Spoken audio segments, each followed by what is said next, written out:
രണ്ട് ഗസ്റ്റുകളോട് കാണാൻ വന്നേരം ലേശം സീതപ്പഴം കൊണ്ടുവന്ന് കഴിഞ്ഞാൽ അത് ഫ്രിഡ്ജിൻ്റെ മുകളിൽ കിടന്ന് കണ്ടേരം ഒന്ന് ജ്യൂസ് അടിച്ച് മിന്നുവിന് കൊടുക്കാമെന്ന് വിചാരിച്ചു. സീതപ്പഴാന്ന് പറയാണ്ട് ഓളെ കൊണ്ട് കുടിപ്പിക്കണം, എന്നാലേ ഈ പോഷകമൊക്കെ കിട്ടൂ. കാരണം ഓക്ക് ഇഷ്ടമില്ലാത്തൊരു സാധനമാണ് ഈ സീതപ്പഴം.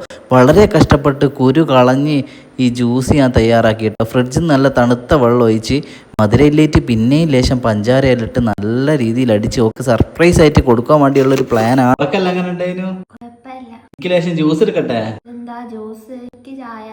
അങ്ങനെ പറയരുത്, കുറച്ച് ജ്യൂസ് കുടിച്ചോ, ശരീരത്തിന് നല്ലല്ലേ. ഇഷ്ടപ്പെട്ടില്ല? എന്താ പാലും ഇല്ല, ഒരു പച്ചവെള്ളം ചോദിക്കാം. പക്ഷെ ജ്യൂസ് മേക്കറാണ് എന്നെ ഞാൻ അപമാനിക്കുന്ന. ഗർഭിണിക്കൊക്കെ നല്ല ഷെയ്ക്ക് പോലെ പാലൊക്കെ പറഞ്ഞോണ്ട് രസം ഉണ്ടാവും. പിന്നെ നല്ല പാല്, ഇത് പച്ചവെള്ളാ ചോദിക്കുന്നത്. പാലില്ല ഇത് അടിക്കുക, ഇത് പച്ചവെള്ളം വെക്കുന്ന. അയ്യോ, സീതപ്പഴം ജ്യൂസ് അടിക്കുമ്പോ വെള്ളം അല്ല കേട്ടോ പാലിന്റെ, പാലാണ്.